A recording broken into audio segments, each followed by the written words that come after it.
സൗജന്യമായി KAS പരിശീലനം നൽകുന്ന കേരളത്തിലെ ഏക സ്ഥാപനമായ ഭാസിസ് അക്കാഡമിയിലേക്ക് ഏവർക്കും ഹാർദമായ സ്വാഗതം. സൗജന്യം എന്ന് കേൾക്കുമ്പോൾ കണ്ണ് തള്ളേണ്ട യാതൊരു കാര്യവുമില്ല, സത്യമായ കാര്യം തന്നെയാണ് പറയുന്നത്.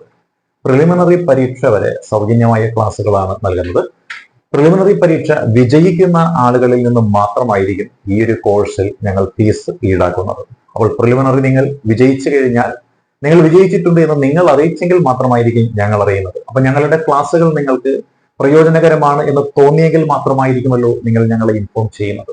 അപ്പോൾ അത്തരത്തിൽ ഒരു സുധീരമായ ഒരു നടപടി എടുത്തുകൊണ്ട് കേരളത്തിൽ ക്ലാസ്സുകൾ നടത്തിക്കൊണ്ടിരിക്കുന്ന, അതും KAS പോലെയുള്ള ഏറ്റവും പരമപ്രധാനമായ ഒരു പരീക്ഷയ്ക്ക് ക്ലാസ് എടുത്തുകൊണ്ടിരിക്കുന്ന സ്ഥാപനങ്ങളിൽ വെച്ച് ഏറ്റവും ശ്രദ്ധേയമായ ഒരു പ്രഖ്യാപനമാണ് ഭാസിസ് അക്കാഡമി നടത്തിയതും അത് ഇപ്പോൾ നിർവഹിച്ചുകൊണ്ടിരിക്കുന്നത്. അത് മറ്റൊന്നുമല്ല, ഈ ഒരു KASന്റെ നോട്ടിഫിക്കേഷൻ വന്നപ്പോൾ നമ്മൾ പ്രഖ്യാപിച്ചിരുന്നു സൗജന്യമായിട്ട് KASന്റെ ക്ലാസ് നൽകാമെന്നാണ്. അത് മറ്റൊന്നും കൊണ്ടല്ല, ഈ ക്ലാസ് തുടങ്ങുന്നു എന്ന് നമ്മൾ അനൗൺസ് ചെയ്തപ്പോൾ സാമ്പത്തിക സ്ഥിതി മോശമായ ധാരാളം കൂട്ടുകാർ അവർ വിളിച്ച് റിക്വസ്റ്റ് ചെയ്തിരുന്നു. അവർക്ക് ക്ലാസ്സിൽ ജോയിൻ ചെയ്യണമെന്ന്, കോഴ്സിന് പഠിക്കണമെന്നൊക്കെ അവർക്ക് ആഗ്രഹമുണ്ട്. പക്ഷേ ഫീസ് ഉടനെ അടയ്ക്കാനായിട്ട് നിർവാഹമില്ല, ഈ ഒരു പ്രിലിമിനറി പരീക്ഷ കഴിയുന്നതിന് മുൻപായിട്ട് തരാം എന്നൊക്കെയുള്ള രീതിയിൽ ധാരാളം ആളുകൾ വിളിച്ച് റിക്വസ്റ്റ് ചെയ്തപ്പോൾ അവരുടെ ആ ഒരു റിക്വസ്റ്റിലെ സത്യസന്ധത കണ്ട് ബോധ്യപ്പെട്ട നമ്മുടെ അക്കാഡമി തീരുമാനിച്ചതാണ്, നിങ്ങൾ കോഴ്സ് കഴിഞ്ഞാലല്ല, നിങ്ങൾ പ്രിലിമിനറി വിജയിച്ചെങ്കിൽ മാത്രം ഫീസ് അടച്ചാൽ മതി എന്ന രീതിയിൽ നമ്മളൊരു ക്ലാസ് ആരംഭിച്ചതാണ്.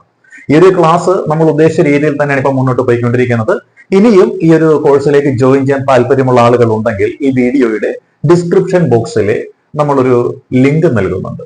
ഭാസിസ് അക്കാഡമിയുടെ മെന്റർഷിപ്പ്, സൗജന്യമായിട്ട് മെന്റർഷിപ്പ് നൽകുന്ന ഒരു ഗ്രൂപ്പാണ്. അതിലേക്ക് ജോയിൻ ചെയ്യാനുള്ള ഒരു ലിങ്ക് നൽകുന്നുണ്ട്. അതിൽ ജോയിൻ ചെയ്തതിന് ശേഷം നിങ്ങൾക്ക് ഏത് കോഴ്സ്, അതായത് സ്ട്രീം 1-ലാണോ 2-ലാണോ 3-ലാണോ എന്ന ആ ഒരു ഇതാണ് നിങ്ങളുടെ ഒരു മെസ്സേജ് വിട്ട് എങ്ങനെയാണ് ഈ ഒരു ഗ്രൂപ്പിലേക്ക് ജോയിൻ ചെയ്യുന്നത് എന്ന് അത് ലാസ്റ്റ് ചെയ്ത് കഴിഞ്ഞാൽ, അല്ലെങ്കിൽ ചോദിച്ചു കഴിഞ്ഞാൽ ബാക്കി ഡീറ്റെയിൽസ് അവിടെ നൽകുന്നതാണ്. അപ്പൊ നമ്മൾ ആരംഭിച്ചപ്പോൾ നമ്മൾ പറഞ്ഞ കാര്യമുണ്ടെന്നാണ്, നമുക്ക് ലക്ഷ്യം ഒന്നേ ഉള്ളൂ, പ്രിലിമിനറി പരീക്ഷ ആദ്യം വിജയിക്കുക എന്നുള്ളതാണ് നമ്മുടെ ടാർഗറ്റ്. അതിന് നമുക്ക് വേണ്ടി വരുന്നത് 100 മാർക്കിന്റെ പേപ്പർ 1 ഉണ്ട്, അതേപോലെ 100 മാർക്കിന്റെ പേപ്പർ 2 ഉണ്ട്. അപ്പോൾ ഇതെങ്ങനെ നമ്മൾ പഠിക്കുന്നു, ഏത് രീതിയിൽ നമ്മൾ ടാർഗറ്റ് ചെയ്യുന്നു എന്ന് നമ്മൾ പറഞ്ഞു. നമ്മൾ ഈ ഒരു പഠനത്തെ 3 ഫേസുകളായിട്ട് നമ്മൾ തിരിക്കുന്നതല്ല. ഫസ്റ്റ് ഫേസ് എന്ന് നമ്മൾ പറഞ്ഞിരുന്നു. ഫസ്റ്റ് ഫേസിൽ നമ്മൾ ടാർഗറ്റ് ഇട്ടിരുന്നത് എന്താണ്, പേപ്പർ 1-ലുള്ള 40 മാർക്ക് ചോദ്യമായിട്ട് വരുന്ന ഹിസ്റ്ററി എന്ന് പറഞ്ഞൊരു ഏരിയ. അതെന്ന് വെച്ചാൽ എന്താണ്, വാരാവാരം പോലെ കിടക്കുന്നതാണ്, സാഗരം പോലെ കിടക്കുന്നതാണ്. Ancient India, medieval India, modern India, world history, Kerala history, Kerala art, culture, literature, tribal folks മുതലായ കാര്യങ്ങളൊക്കെ അടങ്ങുന്ന ഒരു 6 സെഗ്മെന്റുകൾ അടങ്ങുന്ന ഒരു വിഷയം. ആ വിഷയം നമ്മൾ ടാർഗറ്റ് ചെയ്തിരുന്ന ഫസ്റ്റ് ഫേസ് കംപ്ലീറ്റ് ചെയ്യുക എന്ന ലക്ഷ്യത്തോട് നമ്മൾ പറഞ്ഞിരുന്നത് ഏപ്രിൽ മാസം 5-ാം തീയതി എന്നത് ദിവസമിട്ട് അന്നത്തേക്ക് കംപ്ലീറ്റ് ചെയ്യും എന്ന രീതിയിലാണ് നമ്മൾ സ്റ്റാർട്ട് ചെയ്ത പഠനം ആരംഭിച്ചത്.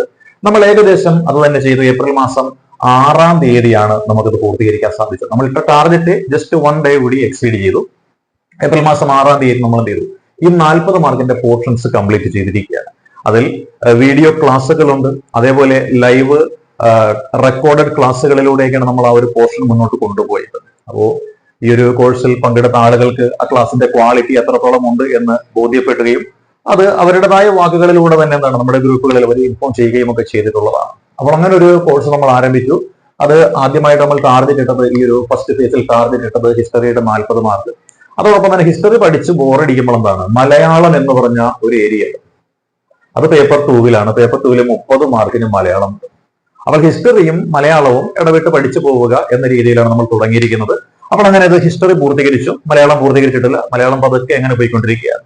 ഇനി നമ്മൾ 2ാമത്തെ ഫേസ് ആരംഭിക്കാൻ പോകുന്നത്, സെക്കൻഡ് ഫേസ് ആണ് നമ്മൾ ആരംഭിക്കുന്നത്. സെക്കൻഡ് ഫേസിനെ നമ്മൾ ടാർഗറ്റ് ഇട്ടിരിക്കുന്നത് ഏപ്രിൽ മാസം 30-ആണ് നമ്മൾ സെക്കൻഡ് ഫേസ് ഫിനിഷ് ചെയ്യാനൊക്കെ ടാർഗറ്റ് ഇട്ടിരിക്കുന്നത്. അപ്പോൾ ഇവിടെ നമ്മൾ എടുക്കുന്ന വിഷയം എന്ന് വെച്ചാൽ 30 മാർക്കിന് ഒരു വിഷയമുണ്ട്, അതാണ് കോൺസ്റ്റിറ്റ്യൂഷൻ എന്ന് പറയുന്നത്. അതേപോലെ 15 മാർക്കിന് മറ്റൊരു വിഷയമുണ്ട്, അതാണ് ജോഗ്രഫി എന്ന് പറയുന്നത്. അങ്ങനെ ടോട്ടൽ 45 മാർക്ക് ഇവിടെ നമ്മൾ എടുക്കുകയാണ്. അതായത് 30 മാർക്കിന്റെ കോൺസ്റ്റിറ്റ്യൂഷനും 15 മാർക്കിന്റെ ജിയോഗ്രഫിയുമാണ് ഈ ഒരു സെഗ്മെന്റിൽ നമ്മൾ ടാർഗറ്റ് ചെയ്യുന്നത്. പിന്നെ അതിനോടൊപ്പം എന്തുണ്ട്, മലയാളം എടുത്ത് മുന്നോട്ട് പോവുക. മലയാളം പഠിച്ചു തീർന്നു കഴിഞ്ഞാൽ ഉടൻ തന്നെ ചെയ്യേണ്ടത് 20 മാർക്കുണ്ട്. ഏതിനാണ്, ഇംഗ്ലീഷിനാണ്. അപ്പോൾ ഇംഗ്ലീഷിന്റെ 20 മാർക്ക്, മലയാളം പഠിച്ച് തീർന്നു കഴിയുമ്പോൾ 20 മാർക്കിന്റെ ഇംഗ്ലീഷ് അതിന് പിന്നാലെ സ്റ്റാർട്ട് ചെയ്യുക. അതോടൊപ്പം ഈ ഏപ്രിൽ 30-ന് മുൻപായിട്ട് കോൺസ്റ്റിറ്റ്യൂഷനും ജോഗ്രഫിയും കംപ്ലീറ്റ് ചെയ്യുക. ഇങ്ങനെ ഒരു ടാർഗറ്റ് ഇട്ടുകൊണ്ട് ഏപ്രിൽ 30 വരെയുള്ള ഒരു സ്റ്റഡി പ്ലാൻ നമ്മൾ പൂർത്തീകരിച്ചിരിക്കുകയാണ്. അപ്പോൾ ഇവിടെ ചെയ്യേണ്ട കാര്യം എന്താണ്? ഈ കോൺസ്റ്റിറ്റ്യൂഷനും ജോഗ്രഫിയും നമ്മൾ പഠിച്ചുകൊണ്ടിരിക്കുമ്പോൾ നമ്മൾ പഠിച്ചു മാറ്റിയ ഹിസ്റ്ററി റിവിഷൻ നടത്തേണ്ടതായിട്ട് വരും. അതേപോലെ തന്നെ പഠിച്ചു മാറ്റിയ മലയാള റിവിഷൻ നടത്തേണ്ടതായിട്ട് വരും. ഇത് പഠിച്ച് ബോറടിക്കുമ്പോൾ എന്ത് ചെയ്യേണ്ടി വരും? മലയാളവും അതേപോലെ തന്നെ ഇംഗ്ലീഷും ഇടക്കൊന്ന് സൈഡായിട്ട് എടുത്ത് പഠിക്കേണ്ടതായിട്ട് വരും. അപ്പോൾ ഈ രീതിയിൽ നമ്മൾ ടാർഗറ്റ് ചെയ്യുന്നത് 3 കാറ്റഗറിയിൽപ്പെട്ട സ്റ്റുഡൻസിന് വേണ്ടിയാണ്. നമ്മൾ പറഞ്ഞു സ്ട്രീം 1 എന്ന കാറ്റഗറിയിൽപ്പെട്ട ആൾക്കാര് മാക്സിമം ഒരു 120 മാർക്ക് ടാർഗറ്റ് ചെയ്യുക, 100 മാർക്കെങ്കിലും നേടുക. സ്ട്രീം 2-ൽപ്പെട്ട ആളുകൾ ചെയ്യേണ്ടത് ഒരു 100 മാർക്ക് ടാർഗറ്റ് ചെയ്യുക, ഒരു 90 അല്ലെങ്കിൽ ഒരു 80 മാർക്ക്, ഒരു 90 മാർക്ക് നേടാനായിട്ട് ശ്രമിക്കുക. 80 മാർക്ക് ആയാലും മതിയാവും. പിന്നെയോ സ്ട്രീം 3-ലുള്ള ആളുകൾ എന്ന് പറയുന്നവർ അവർ ടാർഗറ്റ് ചെയ്യേണ്ടുന്ന മാർക്ക് എന്ന് വെച്ചാൽ ഒരു 90 മാർക്ക് ടാർഗറ്റ് ചെയ്യുക, ഒരു 75 അല്ലെങ്കിൽ ഒരു 80 മാർക്ക് സ്കോർ ചെയ്യാനായിട്ട് അവർ ശ്രമിക്കുക. ഈ രീതിയിലുള്ള ഒരു പഠനമാണ് നമ്മൾ സ്റ്റാർട്ട് ചെയ്തിരിക്കുന്നത്. അപ്പോൾ പ്രിലിമിനറി പരീക്ഷ പാസ്സാകണം എന്നത് മാത്രമാണ് നമ്മുടെ ഫസ്റ്റ് ടാർഗറ്റ് എന്ന് പറയുന്നത്. അപ്പോൾ ഈ ഒരു കോഴ്സ് എന്ന് പറയുന്നത് പ്രിലിമിനറി വിജയിക്കുന്ന ആളുകൾക്ക് മാത്രം ഫീസുള്ള ഒരു കോഴ്സാണ്. അല്ലാത്ത ആളുകൾക്ക് ഇവിടെ പഠിക്കാൻ പറ്റുന്ന ഒരു കോഴ്സും തന്നെയാണ്. അപ്പോൾ ഈ ഒരു പരീക്ഷയും അതുപോലെ തന്നെ ഇതിന്റെ അപേക്ഷയുടെ തീയതിയൊന്നും ഇതുവരെ കഴിഞ്ഞിട്ടില്ല എന്ന് നമുക്കറിയാം. ആളുകളെല്ലാം അപേക്ഷിച്ചു കൊണ്ടിരിക്കുകയുമാണ്. അപ്പോൾ ആളുകൾ അപേക്ഷിച്ചു കൊണ്ടിരിക്കുന്ന സമയത്ത് തന്നെ നമ്മൾ ഏകദേശം എത്രയാണ്? 1/4 ഭാഗം എന്ന് പറയുന്നത് നമ്മൾ കവർ ചെയ്തിരിക്കുകയാണ്.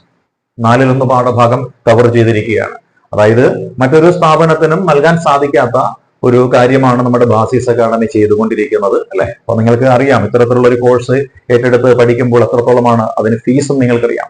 നമ്മുടെ ഈ ഒരു കോഴ്സ് ഇപ്പം നിലവിൽ ഏറ്റെടുത്ത് പഠിക്കുന്ന ആളുകൾക്ക് സ്ട്രീം 2-ലും 3-ലും അതേപോലെ സ്ട്രീം 1-ലുമായിട്ട് ഏകദേശം 400ഓളം ആളുകൾ ഈ ഒരു കോഴ്സിൽ നമ്മോടൊപ്പം ചേർന്ന് പഠിക്കുന്നുണ്ട്. സ്ട്രീം 3-ലും 2-ലും 1-ലുമുള്ള ആളുകൾ ഈ ഒരു കോഴ്സിൽ ചേർന്ന് പഠിക്കുന്നുണ്ട്. സ്ട്രീം 2-ലും 3-ലും ഒക്കെയുള്ള ആളുകൾ വെച്ചാൽ ഫീസ് കൊടുത്ത് പഠിക്കാനായിട്ട് സാധിക്കുന്ന ആൾക്കാർ തന്നെയാണ്. പക്ഷെ അവർ ഈ ഒരു കോഴ്സ് തിരഞ്ഞെടുത്തു, സൗജന്യ കോഴ്സ് എന്ന രീതിയിൽ തിരഞ്ഞെടുത്ത് തന്നെ എന്താണ് നമ്മുടെ ക്ലാസ്സുകളുടെ ക്വാളിറ്റി കണ്ടറിഞ്ഞുകൊണ്ട് തന്നെയാണ് അങ്ങനെ തിരഞ്ഞെടുത്തിരിക്കുന്നതും അവർ വിജയിക്കുന്ന 100% ഉറപ്പോടുകൂടി തന്നെയാണ് പഠിക്കുകയും ചെയ്യുന്നത്. അപ്പോൾ ഇങ്ങനെ ഒരു കോഴ്സ് ഇവിടെ നടക്കുമ്പോൾ അത്തരത്തിലുള്ള ഒരു കാര്യം നിങ്ങൾ അറിഞ്ഞില്ല കേട്ടില്ല എന്ന രീതിയിൽ അറിയാതെ പോകരുത് എന്നതിന്റെ അടിസ്ഥാനത്തിലാണ് ഈ ഒരു ക്ലാസ് നമ്മൾ ചെയ്യുന്നത്. അപ്പോൾ താല്പര്യമുള്ളവരുണ്ടെങ്കിൽ ഇനിയും നിങ്ങൾക്ക് ഈ ഒരു കോഴ്സിലേക്ക് ജോയിൻ ചെയ്യാൻ സാധിക്കുന്നതാണ്. അതിന് ചെയ്യേണ്ടുന്നത് ഈ ഡിസ്ക്രിപ്ഷൻ ബോക്സിൽ ഞങ്ങൾ കൊടുത്തിരിക്കുന്ന ആ ഒരു ലിങ്ക് ഉണ്ട്. ആ ലിങ്കിൽ ജോയിൻ ചെയ്യുക, അതിനുശേഷം നിങ്ങളുടെ ഡീറ്റെയിൽസ് പറയുക, ഇത് മാത്രമാണ്. അപ്പോൾ നമ്മളുടെ 2ാമത്തെ ഫേസിലേക്കുള്ള മിഷൻ ഇന്ന് മുതൽ നമ്മൾ ആരംഭിക്കുകയാണ്. അപ്പോൾ KS പരീക്ഷയ്ക്ക് തയ്യാറെടുക്കുന്ന എല്ലാ കൂട്ടുകാർക്കും ആശംസകൾ നേരുന്നു. All the best.